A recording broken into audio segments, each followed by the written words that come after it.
Hello everyone, welcome to visa square immigration YouTube channel once again.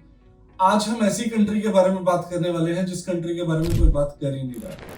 ये एक ऐसी country है जिसके बारे में बात होनी चाहिए, जिस कंट्री को लोगों के दिमाग में होना चाहिए कि ये भी एक कंट्री है जहां हमें जाना चाहिए। कंट्री का नाम है स्वीडन। मैं पहले ही बता देता हूँ, इसके हर एस्पेक्ट के बारे में बात करने वाले हैं। मेरे पर्सपेक्टिव में कनाडा, ऑस्ट्रेलिया, यूके, यूएस से बेटर कंट्री स्वीडन है।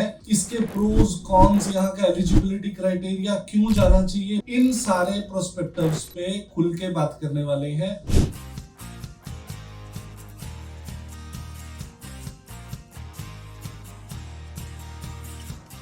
स्वीडन नॉर्डिक रीजन में आता है।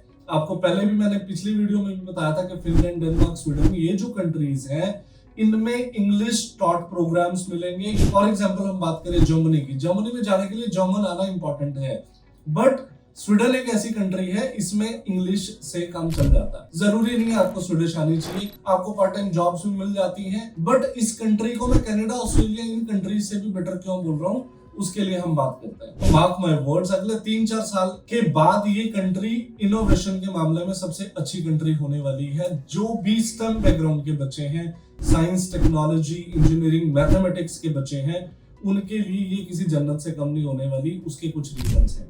Sweden is second most innovative country out of 39 European countries and it is fourth spot in global economies out of 132 countries। आप देख रहे हो, third और फोर्थ पे लाई कर रही है ग्लोबल इकोनॉमीज में। इनोवेशन की जो ग्लोबल इकोनॉमीज है उनके अंदर इसका थर्ड और फोर्थ इस टाइम पे स्पॉट है, और ये इससे ऊपर भी जाने वाली है क्योंकि ये लोग साइंस, टेक्नोलॉजी, इन सारी चीजों पे बहुत ज्यादा काम कर रहे हैं। इसके कॉन्स के बारे में बात करेंगे। हर कंट्री में कुछ ना कुछ पॉजिटिव और कुछ ना कुछ नेगेटिव होता है, बट हमें ये देखना है कि क्या वो नेगेटिव हम बेयर कर सकते हैं या नहीं कर सकते। ठीक है, मैं पहले भी अपनी वीडियोस में बोलता हूँ कि अगर आप इंडिया में रह के इस पॉइंट ऑफ टाइम पे 1-1.5 लाख रुपए से मंथली ज्यादा अर्न कर रहे हो तो आपको बाहर जाने के बारे में फिर से सोचना चाहिए। बट ऐसे स्टूडेंट जिनका करियर अभी शुरू हुआ है, या जिन्होंने अभी ग्रेजुएशन करी है, या जो अभी 12th करके निकले हैं, उनके लिए बाहर जाना बेटर ऑप्शन है इंडिया में रहने से, क्योंकि यहाँ पे अपॉर्चुनिटीज की कमी है। आपको बड़ी कंपनीज के लिए ऑब्वियसली पहले नेटिव सिटी है वो तो छोड़नी ही पड़ेगी, और मेजर सिटीज में आपको जाके जॉब्स मिलती है, उतना एक्सपोजर नहीं है, तो कंपटीशन बड़ा ज्यादा है, तो आप बाहर जाके इससे बेटर अपॉर्चुनिटीज ग्रैब कर सकते हो। तो अब जैसे मैंने बताया कि इसका ग्लोबल इकोनॉमीज में थर्ड फोर्थ स्पॉट है आउट ऑफ 132 कंट्रीज। तो जो भी बच्चे इंजीनियरिंग बैकग्राउंड के हैं उनको 110% इस कंट्री के बारे में सोचना चाहिए, क्योंकि 2021 में सिर्फ 6000 इंटरनेशनल स्टूडेंट था। उसके बाद 2022 में ये बढ़ के हो गया 11,000। उसके बाद अभी 27,000 लास्ट ईयर था, और इस ईयर और ज्यादा बच्चे जाने वाले हैं। हम बात करते हैं कनाडा, ऑस्ट्रेलिया, यूके जैसी कंट्रीज में, उनके पास ऑलरेडी इंडिया से बहुत टैलेंट जा चुका है, अपॉर्चुनिटीज लिमिटेड है, तो उन लोगों को उतना स्ट्रगल करना पड़ रहा है। आज से अगर हम 10, 12, 15 साल पहले की बात करते हैं, जो भी लोग यहाँ से इंडिया से माइग्रेट होके कनाडा, ऑस्ट्रेलिया अपने चाहे स्टडी वीजास पे जाते थे, वर्क परमिट पे जाते थे, या पीआर पे डायरेक्ट जाते थे, वो लोग with in a span of 3, 4, 5 years उसमें उनकी लाइफ चेंज हो जाती है। आप लोअर मिडिल क्लास का एक बैरियर तोड़ के अपर मिडिल क्लास कैटेगरी में जा सकते हो कनाडा, ऑस्ट्रेलिया जैसी कंट्रीज में मूव होके, बट उसका बैरियर आप नहीं तोड़ सकते इस पॉइंट ऑफ टाइम पे, क्योंकि अपॉर्चुनिटीज लिमिटेड है। अपॉर्चुनिटीज हम फ्यूचर पर्सपेक्टिव से अगर सोचते हैं तो मुझे फिनलैंड, स्वीडन, डेनमार्क जैसी कंट्रीज ज्यादा प्रॉमिसिंग लगती है कनाडा, ऑस्ट्रेलिया, यूके जैसी कंट्री से। कनाडा हर साल 4-5 लाख बच्चा ले रहा है, ऑस्ट्रेलिया 2 से 2.5 लाख जाता है, यूएस में 2 लाख है, यूके में 2 से 3 लाख के बीच बीच में बच्चे जाते हैं। इतनी अपॉर्चुनिटीज है नहीं। जो लिमिटेड अपॉर्चुनिटीज है उसके लिए कंपटीशन ऑब्वियसली फिर बढ़ गया।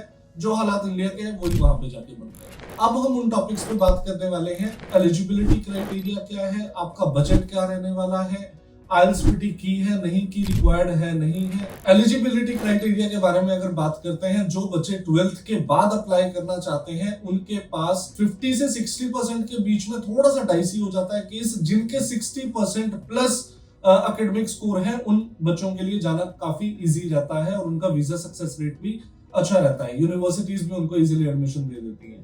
आइल्स पीटी दोनों की रिक्वायरमेंट है। आइल्स में आपका 6 नॉट लेस देन 5.5 होना चाहिए, और पीटी में आपका 55 नॉट लेस देन 52 होना चाहिए। और सबसे इंपॉर्टेंट बात, अगर आपके पास 12th में मैथ्स है तो वो आपके लिए बहुत पॉजिटिव होने वाला है, अदरवाइज आपके पास बहुत बहुत लिमिटेड ऑप्शंस स्वीडन के केस में रह जाते हैं। यहाँ पे मैंने आपको पहले ही बताया, साइंस बैकग्राउंड के बच्चे जो है वो 45% है इंटरनेशनल स्टूडेंट्स, कॉमर्स बैकग्राउंड के 27% है, और ह्यूमैनिटेरियन के अगर हम बच्चों की बात करें तो वो काफी कम है। तो मैं बोलूंगा कि वो बच्चे जो कॉमर्स बैकग्राउंड के हैं, मैथ्स जिनके पास है, या non medical, medical, super medical level के अगर बच्चे हैं तो उनके लिए ज्यादा अपॉर्चुनिटीज हैं कंपैरेटिवली। अब बात करते हैं मास्टर्स की। मास्टर्स के केस में सेम 55% से ज्यादा होने चाहिए। आईएलटीएस की यहाँ रिक्वायरमेंट बढ़ जाती है। You should have 6.5 overall, not less than 5.5। BTech अगर किसी बच्चे ने कर रखी है, उसके केसेस में कुछ यूनिवर्सिटीज हैं जिनमें हमें आईएलटीएस पीटी की रिक्वायरमेंट नहीं होती, अदरवाइज तो होती है। अगर हम पीटी की बात करें तो पीटी में ओवरऑल आपके 58-59 होने चाहिए, नॉट लेस देन 54। तो अगर आप इस क्राइटेरिया को मेट करते हो तो आप इजीली अप्लाई कर सकते हो स्वीडन के लिए। स्वीडन का वीजा कोई ज्यादा कॉम्प्लिकेटेड नहीं है और वीजा सक्सेस रेट भी काफी अच्छा है। आपको यहाँ पे 1 डे ओल्ड फंड दिखाने होते हैं अपने अकाउंट में, जो कि है 8 से 9 लाख रुपए। हर कंट्री में या तो हमें फंड दिखाने होते हैं, या कनाडा जैसी कंट्री में हमें जीआईसी अकाउंट ओपन करना होता है, उसमें पैसे रखने होते हैं। ये बेसिकली लिविंग एक्सपेंस होते हैं 1 साल के। यहाँ का ऑन एन एवरेज अगर हम स्वीडन का इंडियन रुपीज में बात करें तो वो बनता है 72,000 रुपीज पर मंथ। मतलब आप 50 to 70,000 आपका मंथली खर्चा यहाँ पे होता है। तो अगर आपके पास 8 to 9 लाख अपने अकाउंट में है, 1 डे ओल्ड है, तो वो चल जाते हैं। दूसरा, यहाँ पे आप 6 महीने की फीस पे करके भी जा सकते हो। तो 8 से 9 लाख रुपए जो आपके लिविंग एक्सपेंसेस हैं वो शो करने हैं। उसके अलावा जो 6 महीने की आपकी फीस बचती है वो फीस उसमें ऐड करके फिर हमें शो करनी पड़ेगी और आपका वीजा आ सकता है। सबसे अच्छी चीज यहाँ पे ये है कि आप अपने स्पाउस और आप अपने बच्चों को साथ में लेके जा सकते हो। सेम डे आप फ्लाई करते हो, मतलब जो मेन एप्लीकेंट है उसी के साथ जाते हैं। अगर मेन एप्लीकेंट के साथ स्पाउस है, बच्चे हैं, तो जो 1 डे ओल्ड फंड है ये बढ़ जाते हैं। अगर सिर्फ स्पाउस है साथ में तो 12-13 लाख रुपए हमें मिनिमम दिखाने होते हैं, और बच्चों के साथ हमें 15 लाख प्लस अपने फंड्स 1 डे ओल्ड दिखाने होते हैं। तो फंड मुझे नहीं लगता यहाँ पे बहुत ज्यादा प्रॉब्लम है। जैसे ऑस्ट्रेलिया में 3 महीने दिखाओ, न्यूजीलैंड में 6 महीने पुराने फंड दिखाओ, स्वीडन इन सारी चीजों से बचे हुए हो आप। और अभी यहाँ बच्चा कम है, वीजा सक्सेस रेट अच्छा है। अगर आप जल्दी अप्लाई करते हो तो यहाँ जो आने वाली अपॉर्चुनिटीज हैं, जो इस टाइम पे जो अपॉर्चुनिटीज प्रेजेंट है, आप उनको ग्रैब कर सकते हो। इसके बाद यहाँ पे बात करते हैं कि आप कितना काम कर सकते हो। यहाँ पे काम करने की कोई लिमिट नहीं है। यूजुअली बोल देते हैं 40 आवर पर वीक आप काम कर सकते हो स्टडी के साथ। मेन एप्लीकेंट की बात कर रहा हूं मैं, हर कंट्री में 20 आवर पर वीक अलाउड होता है, बट स्वीडन में आप 40 आवर पर वीक या इससे ज्यादा भी अगर आपके पास काम है आप काम कर सकते हो। आपके मंथली एक्सपेंसेस इजीली निकल जाते हैं, प्लस आप सेकंड ईयर की फीस भी अपने पास डिपॉजिट कर लेते हो। अगर आपका स्पाउस साथ में गया है, वो फुल टाइम काम करने के लिए एलिजिबल है, जितना मर्जी काम करे, कोई प्रॉब्लम नहीं है। अगर गैप की बात करें, 12th के बाद आपका 5-6-7 साल का गैप इजीली एक्सेप्टेबल है। अगर हम बात करें ग्रेजुएशन के बाद, 8-10-12 साल का गैप भी एक्सेप्टेबल है। तो गैप वाली यहाँ प्रॉब्लम है नहीं, उस गैप की जस्टिफिकेशन होना जरूरी है। उसके बाद एक और बात करते हैं पीआर के लिए। पीआर के लिए यहाँ इजी पीआर है। यहाँ आप 4 से 5 साल के बाद इजीली अपने पीआर अप्लाई कर सकते हो। उसका रीजन क्या है, जो यूरोपियन कंट्रीज हैं, बाकी कंट्रीज में अगर आपने लेट्स से एजुकेशन है आपकी 4 इयर्स की, आप बैचलर्स के लिए गए और 4 इयर्स की है, तो जब आप पीआर अप्लाई करते हो तो उन 4 इयर्स का 2 इयर्स काउंट होता है, हाफ काउंट होता है। बट यहाँ पे आपकी फुल एजुकेशन और वर्क परमिट सारा काउंट होगा। जैसे ही आपकी एजुकेशन कंप्लीट होती है, बैचलर डिग्री यहाँ 3 to 4 इयर्स की होती है, मास्टर्स 2 इयर्स की होती है। जैसे ही आपकी एजुकेशन कंप्लीट होती है उसके बाद 1 से 2 साल का आपका पोस्ट स्टडी वर्क परमिट भी रहता है, तो आप एलिजिबल हो जाते हो पीआर अप्लाई करने के, इजीली पीआर अप्लाई कर सकते हो। अब फिर बात आ जाती है कि हमने पॉजिटिव तो सारे बता दिए, स्वीडन के नेगेटिव क्या है। नेगेटिव पार्ट के बारे में बात करते हैं। यहाँ जितने स्टूडेंट ऑलरेडी गए हुए हैं उनसे डिस्कशन करने के बाद, अपनी रिसर्च करने के बाद, जो मुझे नेगेटिव पॉइंट लगा है और जिसके बारे में सोचना भी बहुत जरूरी है, वो है पार्ट टाइम वर्क। इनिशियली अगर आप पहले 6 से 8 महीने या ज्यादा से ज्यादा वर्स्ट के सिनेरियो में 1 साल की अगर हम बात करें, 1 साल का अगर आपके पास लिविंग एक्सपेंसेस हैं तो आप स्वीडन को 100% चूज करो, क्योंकि आने वाला फ्यूचर बेस्ट होने वाला है।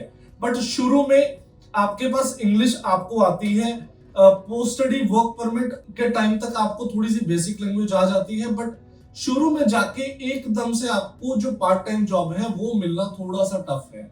जितने स्टूडेंट्स वहां ऑलरेडी गए हैं, पर ऐसा भी नहीं है कि सबके केस में मिलेगी ही मिलेगी नहीं।